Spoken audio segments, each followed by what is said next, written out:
there, ladies and gentlemen, and peasants, nobles, and service folk, all alike. My name is Anna, and with me today is my humble servant, Jared. Hello! We will be your hosts for this episode. We are honored and grateful that you would come and join us at our table today. Today, we are at the two-top table, focusing on a two-player game, Castle Combo. Designed by Grégory, Grard, and Mathieu Roussel. Artwork by Stéphane Escapa. Nope. Why not? There's no I. It's not Stephanie. Stéphane Escapa? Sure. I don't know. Artwork by Stéphane Escapa. No, you messed it up because you laughed. Artwork by Stéphane Escapa and published by Pandasaurus Games here in the US. Castle Combo is a 2 to 4 player tableau building game where players will take turns drafting cards from one of two rows, trying to decide the best way to align them in their 3x3 grid. As they decide which folk are most qualified and most worthy of their castle, players will have to determine who has built the greatest kingdom in all the land. Let's discuss Castle Combo. Right, Jared. So seeing as how this is my kingdom. It is. And you are my servant. I am but a humble person here before you today. And this game explores many of the roles that one might have in a kingdom and how they work together and benefit from each other. Sure. What role do you aspire to in my kingdom? In your kingdom? Yes. Well, I mean, I kind of feel like the role that transcends all eras of rich nobility is the butler. The one who makes sure behind the scenes everything is running properly and that the royal family is served and taken care of to the utmost perfection. So I think for me, that's the route I would like to go. Interesting. I'm already well on my way as your humble servant. It's true. I don't know if you're thinking of a kingdom or if you're thinking of Batman right now. I think, like I said, it transcends all eras of rich wealth. I see. Yes. Okay. All right. Yep. All right. They have butlers. They call them something different in a kingdom, but they're there. And you don't know what that is? I don't remember. Nope. All right. Do you remember? No. Okay, then. Stewards? A steward. I don't know. Maybe. It feels lower than a butler, but maybe. Yeah. I think it'd be fun to be the one that paints people's portraits. Yeah, that sounds right. That'd be a pretty cool job, don't you think? No. Oh. I'd be terrified of doing that. Yep. It was a lot more like... the royal portrait painter. That's what I'd like to be. And then when you screw it up, it's off with your head. No, you just got to make the person look better than they actually look in real life, and then you're good. Right, but I don't have any faith in my ability to do that. So, okay. Yeah. All right. So let's talk about this game. Yeah, please tell people how to play this game. Yeah. So they know what we're talking about. Sure. So this game is very straightforward. It's a very fun little drafting game where you are, like I said in the little intro, you are picking from one of two rows. You have the castle row and you have the village row, and they both have the same thing going on, but they do it differently, and they have different focuses on what they're trying to do. Once you take one of these cards, you are going to bring it over and put it into your tableau, and the first card can be in any of the 9 spots that you want it to be. But then as you draft after that, you do need it to be orthogonally adjacent, meaning it needs to be left, right, up, or down next to one of the cards that's already in your tableau. A card is going to have a few different things on it. It's going to have a cost. It's going to have a active ability that happens usually right away when you play it. And then it's going to have a scoring effect at the bottom. And so at the end of the game, the idea is going to be that you're going to trigger all 9 of your cards and score in one way or another. The only exception to that is sometimes in every good kingdom, you run out of money. And so when you do that, you might have to draft one of the cards and flip it over face down where you will get more money. Now there is an additional aspect to this in addition to the straight just buying cards and drafting them and putting them into your your tableau. Additionally, there is a little messenger token that starts on the castle row. You can only draft from the row that your messenger is in. And so the messenger will move only when certain cards are drafted that have a specific symbol on it, indicating that it needs to move to the other row. But there are some ways to manipulate that, because in addition to good old hard cash, you also get a few keys that you will also have in your supply to work with. These keys do a few different things. One of them is moving your messenger to the other row if you wanted to draft somewhere else. You could also wipe the board with one of your keys and completely clear out that row and draft something else. You can only play one key per round though, so you do have to kind of decide what it is you want to go for. Players will keep playing back and forth or around the table if you're playing with more than two, until everyone has built their 9x9 completely. Once that is done, everyone will score, and that is how you play Castle Combo. All right, let's get back to the table and discuss then. What are your opinions about the artwork? Oh, the artwork. Mm-hmm. Yes. So the artwork is cute. It's a comic-y style artwork. A little bit, yeah. I struggle with like what you call this, because I feel like it is a specific style of the. It's almost like it looks like a caricature. Yeah, that's what it is. Mm-hmm. Okay, all right, very good. Which I would still describe as comic-y, but yes, yeah, it's a different kind of. Mm-hmm. It's like when you go to the Renaissance fairs and you get your caricature drawn, or wherever you go to do that. Yep. And they exaggerate certain features, and they have certain things around you that you like doing. So that's kind of what the artwork's like, and it's cute. Yeah, I think it's good for this theme. I don't think it's my favorite art style, but it is very consistent throughout. It's got a cute, simplistic kind of look to it in that it doesn't overwhelm the cards, which is pretty much the entire game, to where you would have a hard time finding the iconography or focusing on the game itself. Like, it's there, it's present, but not overwhelming. And I do appreciate that. Whatever you see on the front of the box is what you're going to get with every card. And so that, as long as you're okay with that, then you're going to enjoy the artwork in this game.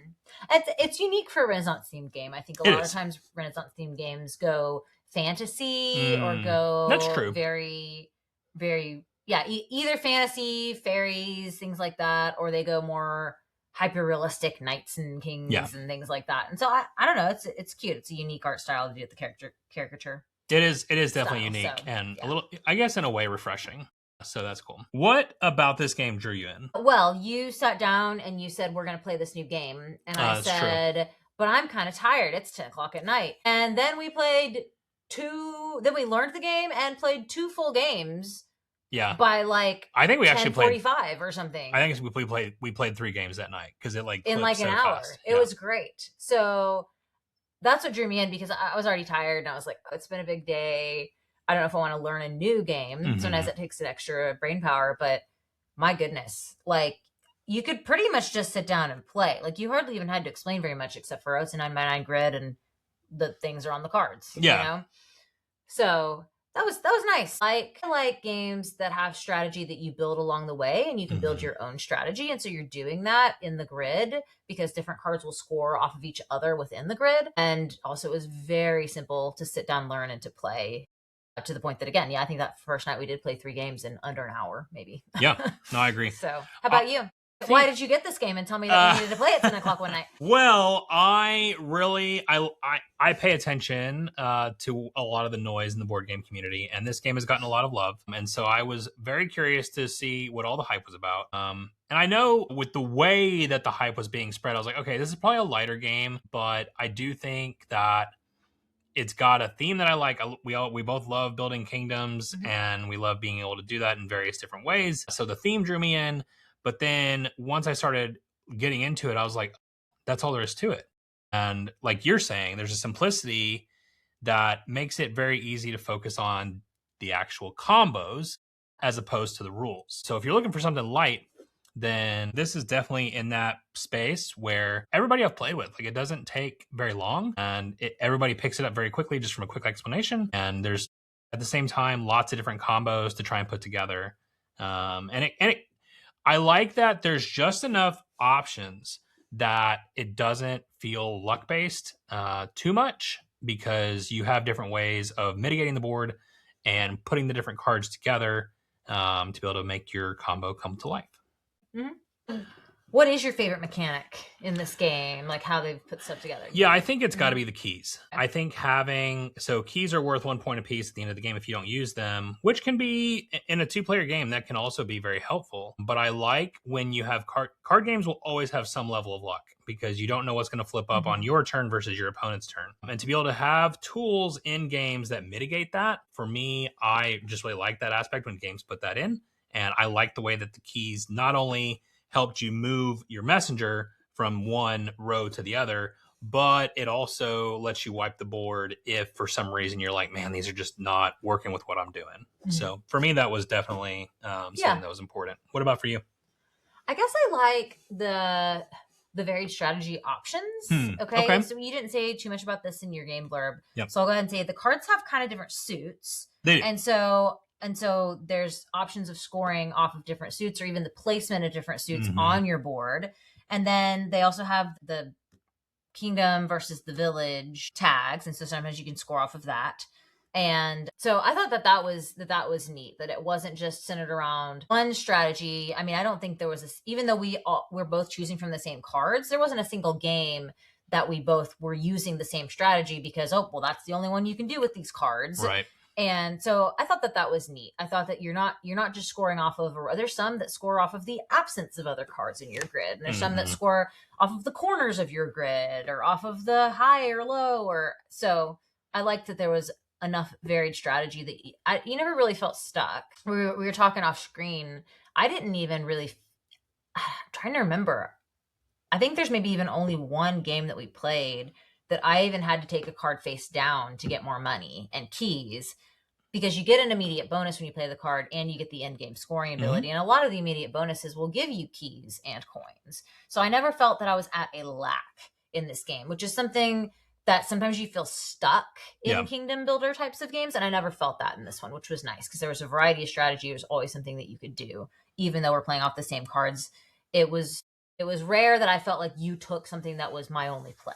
I got you. Which sometimes happens in kingdom builders when you're using the same resource pool, Sure. But there is still like, I don't want to go so far as to say there's some hate drafting, but there's definitely some decisions of, I want to play this card because if I don't, then they're going to take it kind of thing.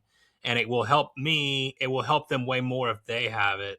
And I want to make sure that I get that swing to where. Or even like this, the guy that you move from row to row. I remember there were times when I was getting the cards that would have moved him off the board because I knew I didn't want you to move him and get an option on the other side without having to spend a key. That's right. Or if someone doesn't have a key, then you're like, okay, they're locked into whatever is there. So there are still some choices to be made for sure. Even and I think that's another thing that I really like is I think I'm learning that I like simple drafting. I love the drafting mechanic, but I don't want drafting to like separate you from the game and take half an hour like some games do. Yeah. I like the way the drafting works in this game where it is the game and it is moving something to the tableau as opposed to we're going to make our hands and then we're going to play. And this game does it very elegantly of how you decide to go about your drafts for sure.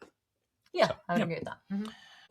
Is there, when you're playing this game, is there anything that you feel like is lacking for this? I know it's lighter, so it's a little bit easier to just say everything's fine, like it is what it is. But is there something that might be lacking for you that you wish was in this game? That's a good question. I was thinking, because we always do try to think, is there something that could make this game better? Is there something that is lacking? And honestly, most of the things I was thinking, I don't think I would actually want, because I wouldn't want a bigger game board, for example. I wouldn't want like a play mat. I don't know, for example, because then it wouldn't fit into this nice little compact box that we could take a bunch of places. Yep. And I wouldn't necessarily want more types of cards or strategies because, like I said, I think there's a bunch of different strategies already in there. So no, I wasn't coming up with anything really. I think it's good and really well streamlined the way that it is. And thinking, like, again, I didn't feel stuck in any games that we played because you start with, I forget how much keys and money you start with. But you start with a little bit. No, it's a decent amount. Like you can get going, and like you said, and like even if you get really crappy draws the first time that cost too much money and you can't afford them, or the guy's on the wrong row and you need something on the other row, you've got starting resources to be able to move it around and to get yourself going. So I feel like some good playtesting went into the For sure. components of this game. I agree. How about you? I think for me, so there's a good amount of interaction, like we've talked about, between players with the rows and placement and deciding what to take and not take and where to have the messenger end up. I don't feel that as much once it's locked into a player's tableau. So it's like this interesting, I've got a solitaire game going over here and we interact right here in the middle. I would love cards that interact a little more with each other's boards.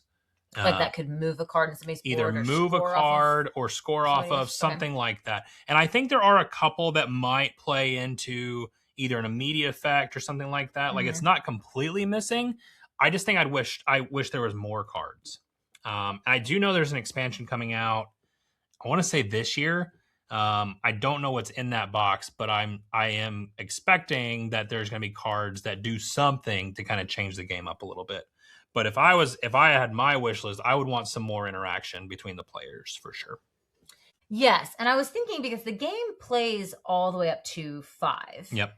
And we prefer it at 2 players. That's why we're doing it as a 2-top. And I think one of the reasons why we prefer it at 2 players is because you get better player interaction. Yep. I am much better able to watch your tableau, see the strategy that you're doing, and again, block you with the messenger or reset the board if it's a really good card for your strategy.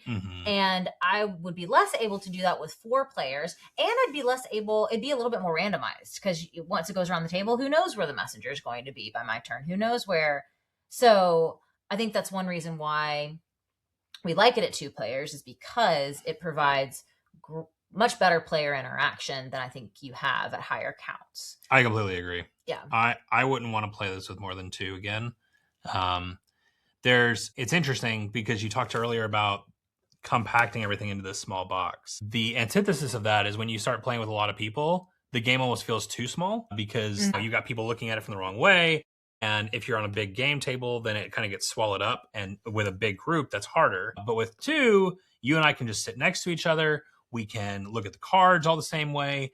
We can watch each other's boards. The game goes a lot quicker. That's the other thing. Like the time really scales. It does. Yeah. With more people. No, you can go ahead and say it because that was my next point. No, go ahead. I interrupted you. Go ahead. No, it's okay. So that was my next thought. Is I was like, I don't like. Usually, there's enough difference in higher player counts that I can at least see the value in it. This one, I feel like just adds time. Like you see a few more cards because you're going through more of the deck. But it really just adds more people thinking about their tableau. And I don't know that it adds any more value because there's such limited interaction. Whereas at a 2-player game, you can clip, you can go really fast. So that's my main reason for wanting to put this in a 2-top spot.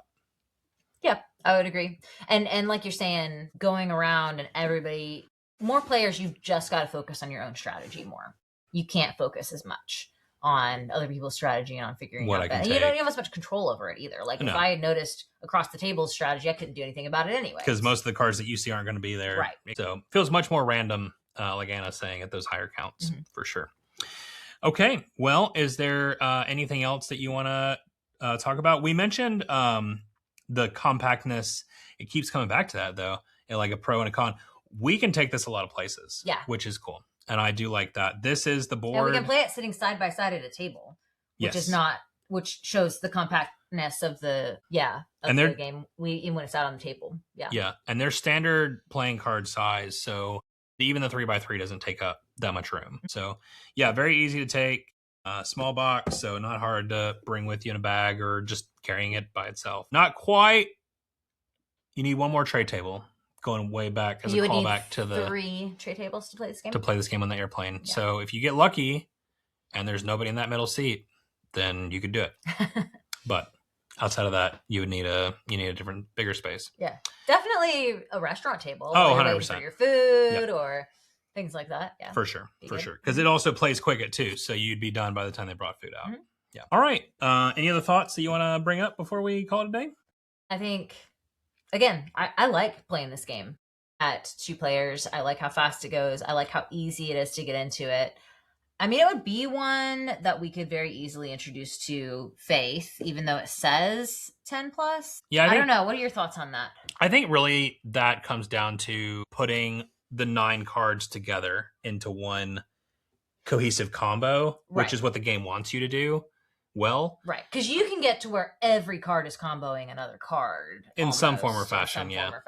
And they really work together. Like, after we played a few times, I was like, okay, I need each card to average this score for me to have a chance of beating Anna, or it's not going to work, kind of thing. You're not supposed to do your strategy around beating me, just like... That's peak, getting better at the game in general. That's peak. I was like, if I'm going to win, like, this is how I do it. Oh, man. I think Faith at 9 would still struggle with that a little bit. But I think she could 100%. Yeah. Like, so I don't know. The gameplay itself is simple. It's totally fine. But it gets thinky when you're arranging your tableau, trying to make everything. I mean, the idea is to create the combos. For sure. That's true.